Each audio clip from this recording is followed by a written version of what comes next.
Dňa 21. februára 2009 sa v priestoroch Tarata sa uskutočnil prvý slovenský bál pre všetkých Slovákov žijúcich v Írsku. Poďme sa teda pozrieť na to, ako sa Slováci v Dubline zabávali. Prichádzajúci hostia boli vítaní tak, ako sa patrí, chlebom a soľou. Vítala ich hlavná organizátorka programu Silvia Kruková spolu s tanečníkom folklórneho súboru Ostroha Dominikom. Vítajte na prvom slovenskom plese v Írsku v Dubline. Sme veľmi radi, že sa nás tu zišlo toľké množstvo.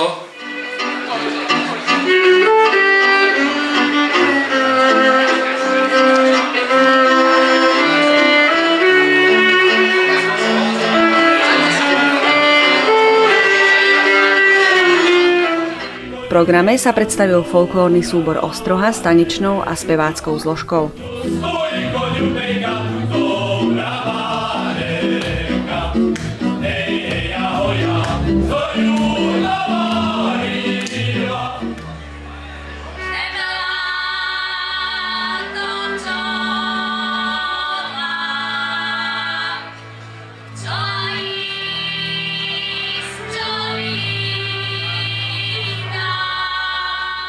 Pestrením programu bolo aj vystúpenie Štefana Tóta, ktorý je profesionálny tanečník v írskych tancoch.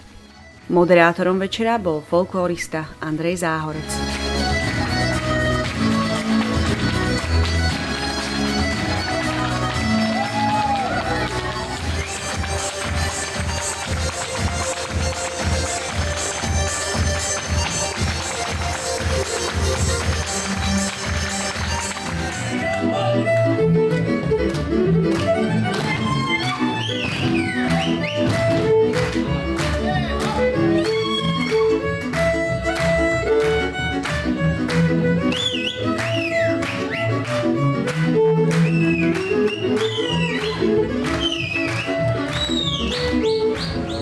Andrej, ty si bol moderátorom celého programu.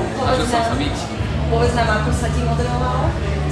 Tak úvodom to bolo veľmi ťažké, lebo ako moderujem slovenské zábavy, ale toto je niečo oficiálne, niečo také veľkolepé, čiže určite ľudia mohli si všimnúť výpadky mojho hlasu z úvodu, ale už keď sa to zábava tak uvoľnila tá atmosféra, tak už to bolo také prírodzené, vlastne sa robiť vtipky, horiky a komunikoval som dobre cez to. Tešíš sa už na ďalší ročník? Druhý? No, ak sa to všetko vydarí ako tento rok, tak určite áno, ale musí nás byť trošku viacej. Teraz sme boli len zase vydať traja a je to strašne veľa toho. Prítomných sme sa opýtali, ako sa zabávajú a čo sa im na programe páčilo najviac. Tak ako, myslím si, že všetci tu na tomto plese sa bavia fakt akože úžasne. Ja si myslím, že je to skvelá akcia. Sa bavíš ty? No, celkom v pohode, vzhľadom na to, že som vyhral 3 ceny, tak čo môžem na povedať. Ale nie, ako nejde o tie ceny, že som vyhral, ale inakšie ako nie je to fakt v pohode. Náhodou je to perfektní. Na to, že je taková krize a všechno, tak jsem úplně spokojený na to, že kluci, moji přátelé, zvládli udělat takový mejdan, ako je dneska. Čo sa vám páčilo najviac na programe? Tak ako ja osobne teda, ja mám strašne rada folklór, takže pre mňa ako ten folklór vážne znamená to. Zaujali, dajme tomu, že tam boli aj na slovenskom plese, že boli aj tie írske tance. Bolo tam aj niečo z tej krajiny, kde vlastne sme. Ako hodnotíš úspešnosť celého plesu? Ako sa ľudia zabávajú? Zabávajú sa veľmi dobre, ja si myslím, ja som veľmi spokojná s účasťou, lebo bol veľký dopyt po lístkoch, tak my sme najskôr pôvodne chceli na 200 ľudí, ale my sa bali, že by sa to nemuselo vyprieť, tak sme to znížili na 130. Silvia, organizácia bola určite náročná. Čo bolo najnáročnejšie pri zorganizovaní takej akcie, ako je ples? Problém bol zohnať miestnosť v prvom rade, lebo bol problém zohnať miestnosť pre 120-130 ľudí. Všade mali miestnosť pre 90, takže to bol dosť veľký problém. Chceli sme to dávať do centra, že by to bolo bližšie pre všetkých ľudí, ale nepodarilo sa, lebo táto miestnosť bola asi jediná vyhovujúca a problém bol nájsť cenovo nejaké relatívne podmienky pre Slovákov. Želal by si niečo do toho ďalšieho ročníka plesu?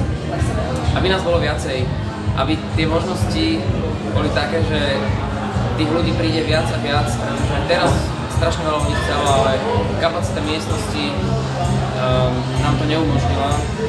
To bolo na tomto smutné, ale verím, že do budúceho roku máme na to jeden rok, že nájdeme niečo väčšie, kde dáme viac ľudí. Ďakujem. Ďakujem.